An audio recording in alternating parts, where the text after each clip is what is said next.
this episode of Across Louisiana is for the birds because we have Audubon, Louisiana on today to tell us all about the great work that they're doing here in the state. To give us a scoop on all that is Douglas Meffert. Welcome to the show, Douglas. Well, thank you for having me, Nils. For folks who might not be familiar with the organization, obviously everyone knows the name John James Audubon and his association with Louisiana, but tell the folks a little bit about the mission and history of your organization. Sure. Well, the National Audubon Society is one of the oldest conservation organizations in the United States. We were founded in 1904, passing some of the first environmental legislation, in this case to protect birds. So birds remain our primary focus, but our focus is hemispheric in nature, and by that I mean from Canada down to South America, because birds fly from Canada down to South America and pass through Louisiana. And so we're very active in forests, in wetlands, in farms, in ranches, and even cities and towns. In Louisiana, we've had a very long presence as well.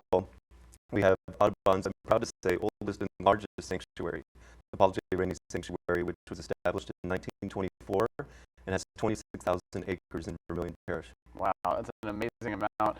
Obviously, Louisiana in particular is in need of stewardship and is in need of any kind of conservation efforts with the wetlands we have here and the flora and fauna we have. So obviously, this is a really important thing for everyone right here in the area, right?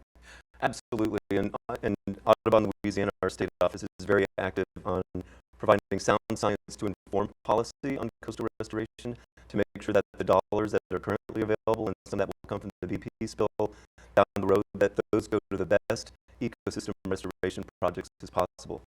And so we're also working on stewardship of the coast to make sure that nesting birds are healthy and happy. Talk to me a little bit more about that. I mean, whenever you obviously you have this need that you have to address, I mean, what determines how you're going to approach a problem like that? Well, for me, I look at an area and say, how essential is this for how many birds, and are any of them endangered? And Louisiana's coast is in a very special place. We're the first place birds launch from when they cross the Gulf of Mexico and they go down in the winter. We're the first place where they can land coming back. And right now, this time of year, least terns, Wilson's plovers, and hundreds of species are nesting in very vulnerable areas. And so Louisiana is a very critical place to keep these birds alive in all parts of the world. You mentioned earlier some of the efforts that you're doing. Another one is to create the bird-friendly communities. Tell me a little bit about that. It's a great way to work in urban environments. It's a great way to work with casual birders as well as urban K-12 outreach. And so, like I said, birds are everywhere. They're in our parks, they're in our backyards. And so with bird-friendly communities, for example, I'm working with the LSU Lakes, rethinking on the master plan to have a rotary there. We're also working with City Park in the Orleans chapter in New Orleans, and to grow that youth farm to develop an urban birding corridor that links with the urban youth education program at the youth farm. It's so important because I think when people think of wildlife, they tend to think of it as being out in the country, but really birds particularly are right here all around us, right?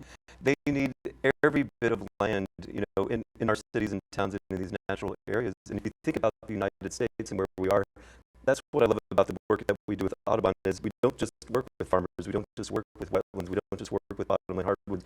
We actually piece together this mosaic to create a sustainable network for birds and other wildlife. You touched briefly on Rainey earlier. Obviously, that's such a huge asset. Do you tell the folks a little bit more about it? Well, like I said, it's 26,000 acres. One of the projects we're working on there, when you think of our coast here in Louisiana, 85% of it is privately owned. So we're working with McElhaney Enterprises, Vermilion Corporation, and Seguera Lands to leverage our 26,000 acres into 180,000 acres of conservation and restoration. Together, working together and not in competition, we've raised $43 million for on-the-ground restoration. And so my motto is birds and water don't recognize property boundaries, so we shouldn't either when we're thinking of large-scale restoration. Great work you're doing out there. Really quickly tell the folks where they can go to find out more.